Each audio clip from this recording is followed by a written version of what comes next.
Hey guys, it's Virginia and Eve. we're going over the Mysore basics here at Prana Vibe. We're now moving into the seated postures, and this one is probably one of the most tricky ones to do correctly, and we're gonna actually move around the cabin and have this presented to you from different vantage points to help you understand how to properly set your leg in external rotation. So Eve's gonna go ahead and set up with the scaled version. We're elevating the hips and legs are going to extend. So this again gives you some extra length in the hamstrings, and we're going to stick our butt out. So we want to adjust the hips so we're able to sit up a little bit taller through the spine. So Eve, if you can show a rounded spine, yeah, that's not what you want with the hips tucked under. So go ahead and adjust your hips a little bit. Yeah, you want to scoot your sit bones back. Beautiful, great. So now we're going to take the right knee up to our chest. Actually, just bring your right knee to your chest without putting the foot in half lotus yet. Yeah, so you want to create this nice length through the hamstrings and be able to compress your hips like that.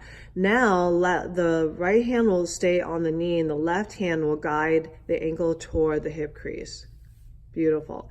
So we're going to take a block and put it underneath the knee here. What this does is, again, it's elevating the hips so that we don't end up turning in the knee. Now we're going to come to the top, and what happens is a lot of people end up sickling their ankles.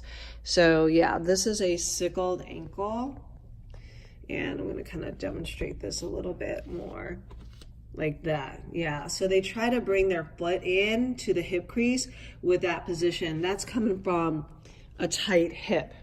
Okay, so we want to create length in this ankle so the wrinkle inside of the ankle is straightened out.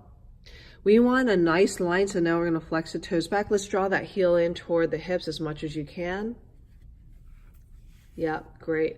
So when we pull that leg in for that half lotus, we want to have a nice straight line, as you can see here, from the knee all the way to the ankle. Okay, so sickle that ankle again, Eve. Yeah, you don't want to do that. Now go ahead and straighten out the ankle, and we're pushing through the base of the big toe. Cool. So more than likely, if you're needing to set up like this, we're not going to bind it today. So this is a great place to be. Take a deep breath in, reach your arms up nice and high, stretch it up. Go ahead and exhale, forward fold, and we're reaching for the legs, just like Paschimottanasana, what we did earlier. Now, you can grab a hold of the foot, and if you cannot reach the foot, we can use a strap. I recommend that, and we're pulling again. So those shoulders draw back, and we're pulling forward. And then stay right there, Eve. We're going to go ahead and just check in on that foot. Foot looks active. So I had a private yesterday, and they was like, oh, the foot's supposed to be active. I'm like, absolutely. So that's a beautiful foot right there. One thing to note when we're doing any sort of forward folding is the knee here. So you don't want to just fall into the knee and collapse. If you're feeling like if there's too much pressure behind the knee there, we'll actually need a third block. We'll go ahead and take that block over there, Eve, underneath your knee, and place it underneath this side. So we're gonna put it right there, great. And then take the forward fold. Okay, so you can see the structure here. It's just preparing the body in the best alignment possible to open up. In this case, it's our right hip in an external rotation. So we're taking in a top vantage point view of what I call the foundational leg. This is doing the half lotus, Ardha Baddha Padma Paschimottanasana on the left side, right? So we're working the external rotation of the left hip, and we're going to talk about the anchor leg. Right now, Eve has a beautiful straight ankle. What we see a lot is the sickle foot here, yeah. And it's, due to a couple things, tight IT band, tight hamstring and all that. We're compensating in that foot. The body has a tendency to go through the path of least resistance. So we want to straighten out that ankle and push through the base of the big toe. Good. Even more, imagine you're gassing or just pedal to the metal kind of thing. And you would never go back to that sickle foot. You would never push the gas pedal like that. You wouldn't walk like that, right? So go ahead and straighten out that foot. We want to imagine that there's a ground in front of that foot and we're trying to kick it down, or a door and trying to kick it down. Good. Okay, so we're going to go over the options of actually deepening this pose from where we left off. We're going to add in the strap for the front foot. So this is for the hamstring. It's looped around the foot, so it looks like this. It looks like a little small little loop. And we just want the one strap because you're only using one hand to grab it, and it'll be a lot easier to have the one strap. So I'm going to loop around the foot and place the strap close by the leg so she can access this later. There's a second strap, same deal, and it's a little tiny loop, and we looped it across the foot that's in the half lotus position. She'll take her left arm in this case, right? And because she's tight in this situation, she's going to reach up nice and high toward the sky, reach, and she'll twist to the left.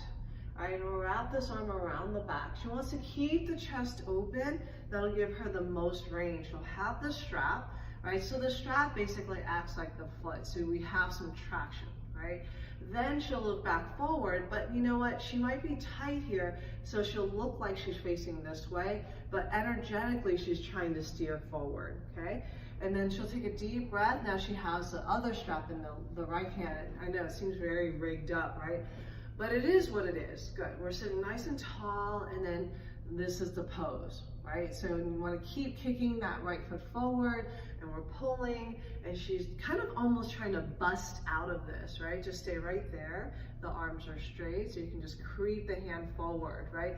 So you can use your little fingers to like walk up toward the base of the strap, which is eventually going to be the foot. So this is a great access point to get the feeling of what the pose is doing. So just making sure that the ankle feels good, the knee feels good. Be patient with the hip opening. This is an external rotation of the hip, and you know, if we sit a lot and we're used to that more internal position, you run and just doing that sort of flex hip position, it's going to be tight on that external rotation. So be super patient with yourself. Be kind, right? The practice of ahimsa is non-harming in yoga, and we just always want to remember that, and that is a journey, and our progress is going to be very incremental. Thanks.